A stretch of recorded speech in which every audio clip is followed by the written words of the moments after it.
Greetings, YouTube. As I've mentioned here before, I'm a diabetic. And my friend Amy is also a diabetic. And she and I were going back and forth about things that we have heard as advice and health and helpful suggestions from other people. Of course, what they're suggesting is advice, and it's mostly just bull. These experts who are convinced that folk remedies can cure diabetes. Diabetes cannot be cured.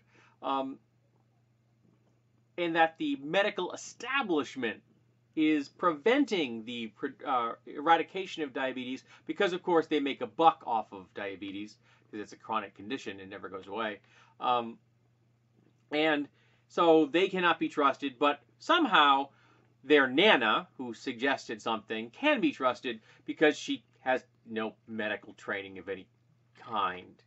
I'm not quite sure why Nana is trusted as opposed to, the people with degrees from medical schools who have spent years, decades sometimes, learning about how to help people survive a chronic illness.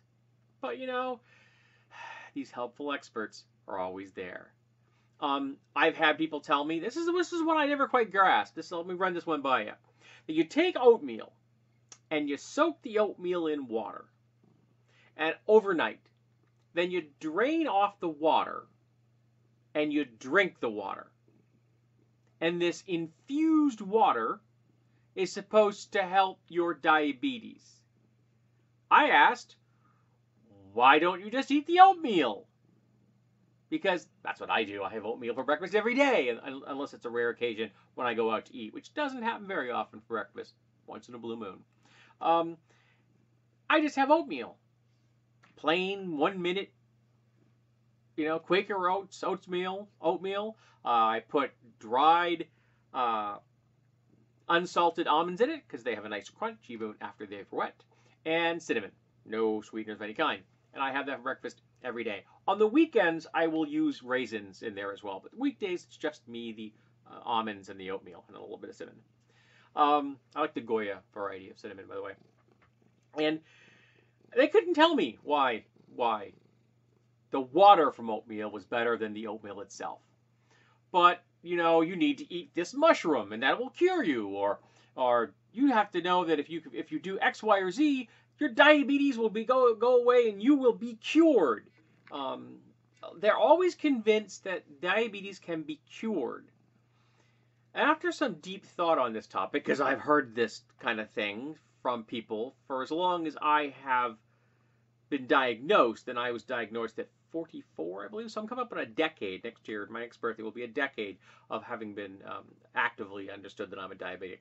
But I knew previous to that something was wrong, and I studiously ignored it, which is why I can't feel my feet, and I suffer from neuropathy pain. Yay for constant, unending, relentless pain. Yeah. My left foot's been burning for about 6 years. Don't ignore your symptoms, folks. Go to the doctor. But I've heard lots of people with this kind of advice coming at me. And my friend Amy has also heard lots of advice coming at her. Someone once mentioned to her, I believe, that, well, the Egyptians didn't have diabetes, and if they had these strange symptoms, they used honey to fix it. Now, if your blood sugar is low, honey would help bring it back up to where it needs to be, but that isn't a cure. That's just a treatment. I mean, it works. Orange juice works as well. I think the liquid is a better absorber of the sugars, so I think it works faster. But honey's a good choice as well. Packets of honey are also easy to carry with you if you ever feel that if you are a brittle diabetic, and you may need that. I am not a brittle diabetic. And you know that, well, if diabetes was type 1 in an ancient Bronze Age person, such as the Egyptians, which they're referring to, they're not referring to modern-day Egyptians, of course. They're talking about the Bronze Age, biblical-era Egyptians. Well, if they had type 1 diabetes, they would just get sick and die. And if somehow they acquired type 2, going to probably be less common. Life expectancy was shorter. Their diets were far leaner than ours were.